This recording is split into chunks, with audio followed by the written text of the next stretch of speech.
Today's episode is brought to you by Sika Sleep. It is our new sleep supplement. Why does it help your sleep? Because it contains some of the most important nutrients you need to get to sleep, stay asleep, and get good quality sleep. You can buy it at Sika Strength, or you can sign up for a subscription for a discount each month. You get 30 sachets for a box, mix it with water, and I know you'll love it. Welcome back to Sika Stan, and welcome back to my training vlogs. So today, got some heavy cleans, moderate jerks, and some moderately heavy squats for the moment. So today's cleans are without a doubt some of the best cleans I've ever done, if not the best my clean has ever been. It's the most consistent, reproducible, dynamic, great timing, super happy with it. There's a couple of things I still need to work on, and we'll get to those in a minute, but I'm very happy with it. Here's my first clean and jerk I've done in 4 months with 50 kilos. No, but there will be no clean and jerks for a while. So today we're just warming up 50 kilos. A couple of different things I'm trying to focus on at the moment. So the start position, where I'm trying to keep vertical shins, keep my hips back, shoulders over, my chin is up, my back is arched. Then I keep my arms nice and relaxed. I'm delaying the contact point a little bit later, and then I'm pulling under more aggressively, and then I'm trying to catch with toes straight ahead. Now, so I'm just kind of thinking about all these things and then less of them as the weights go heavier.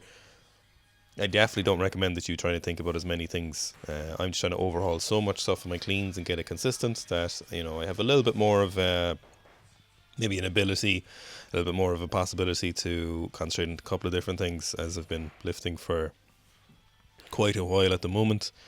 So I have an opportunity just to kind of focus on a few different things and know which ones to focus on.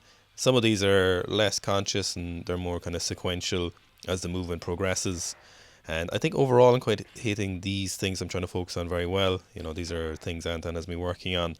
The big one is, or one of the most notable ones this week, is the toes straight ahead are less turned out in the catch position, is to make sure that I'm not sitting too upright underneath the barbell. So this is again coming from that Ukrainian kind of efficiency of joint movement. And if my toes are too far turned out, I'm sitting too far upright, my hips are too far in between my heels, and then that means I'm not going to catch a bounce as well, because my hip joint has to move through a greater range of motion. And so that's kind of one of the large principles of their style of clean.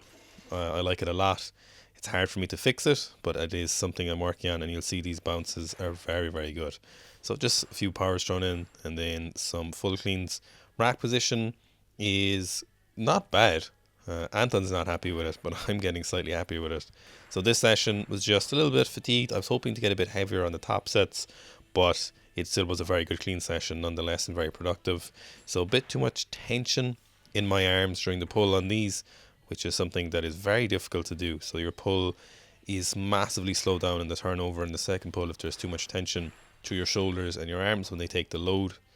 So this top set here at 140 kilos for a double was very, very nice. I'm very, very happy with this. So a little bit tension in the arms, but good timing, nice and fast under, solid positions in the catch, nice and consistent across both reps, which is very, very important for weightlifting, is consistency of technique. But quite happy with these. Then moved on to 150 for some singles. First one was solid, but I still thought I could do it better, so I went back for a second single. So just a little bit early with the contact, I think, on the first one. So in this rep here, I'm just going to relax a little bit further and better catch position and faster underneath. And so relatively happy with that. Could be better still, but again, things are trending in the right direction.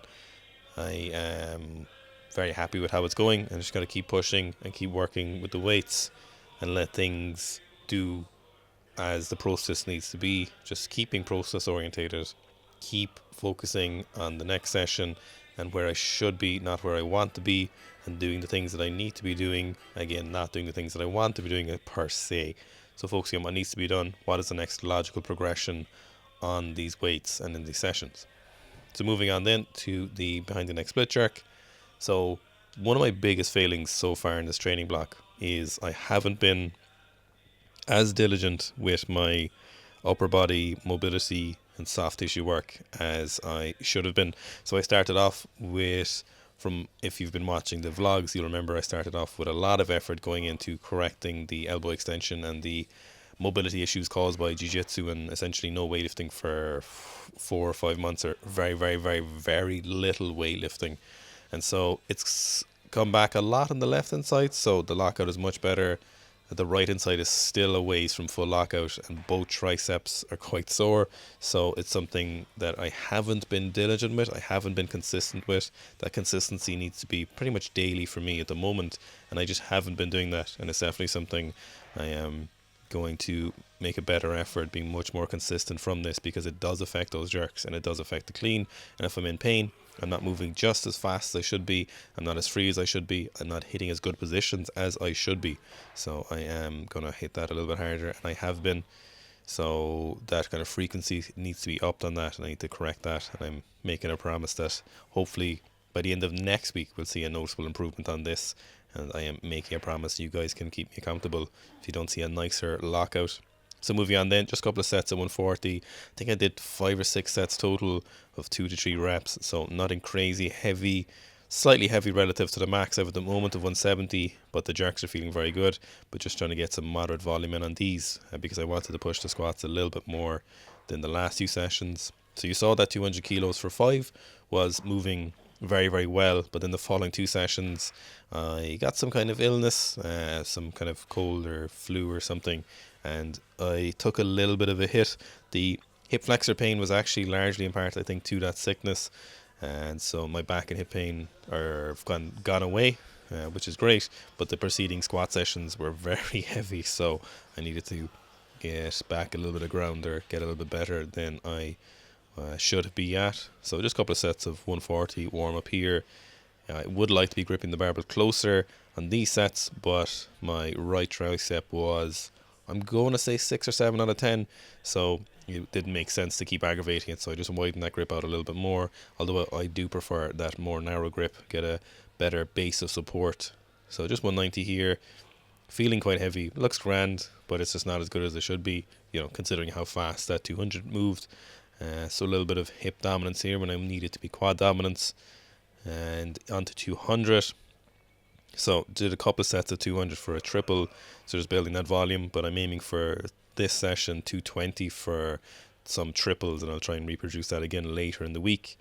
Halfway through the stream I popped on to Bully Zach on his live stream. He was live streaming some of his training on Instagram, so I popped on with him for a few seconds for a chat, but then back to business. So 200 for a triple again. So it moved much better this time. Had a motivation of some people watching me, so I put a bit more speed into the reps. So not so bad. Then I was confident enough to push the 220 for some triples.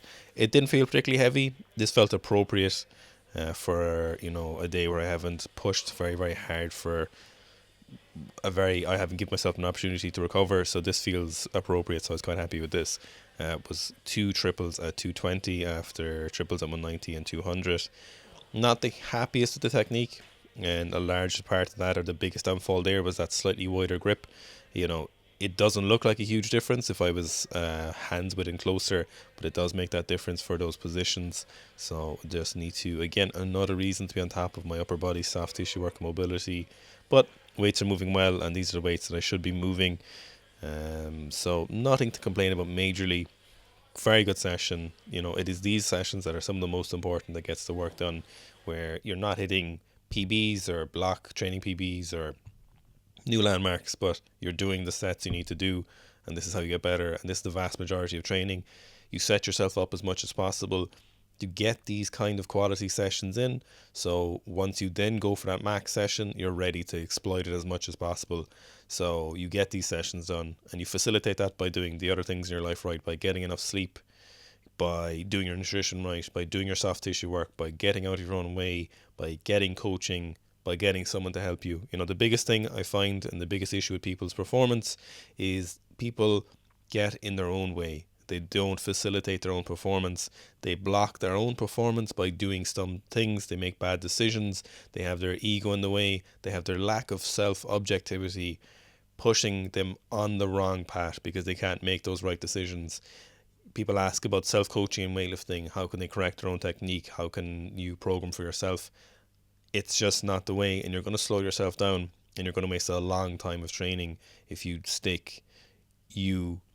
keep being your own biggest obstacle. And it's one of the most important things, I think, with training. And I've been involved in sports for 24 years at this stage, and I've been in the gym for 15 plus years, and we've coached thousands of athletes. And I, so far in my coaching career and my thought process around this is my number one thing for lack of progress. And I think this is kind of the accumulation for most people. It's not genetics, it's not their environment, it's not how late they started a sport. The most common issue with people is you are in your own way for your performance. Yeah, it might cap your long term performance if you started your sport late. Okay, cool, whatever. But relative to your performance now, relative to you improving, just improving, not relative to world records, not relative to your fucking nemesis, just relative to you as a person right now. The biggest thing that's stopping you is you. You are in your own way. The decisions you're making, you're not even conscious of it. You need to just do the right things, and it's not always clear. Or sometimes you're actively making the wrong decisions, and it's so hard to see this until you remove yourself from your own way and you look at it and you see how the progress goes once you get that help. You know what I'm talking about? You say in this scenario, for me personally, it was getting nutritionists to ensure every session was great, getting Anton to help me with coaching. It just makes so much difference if you do the right things.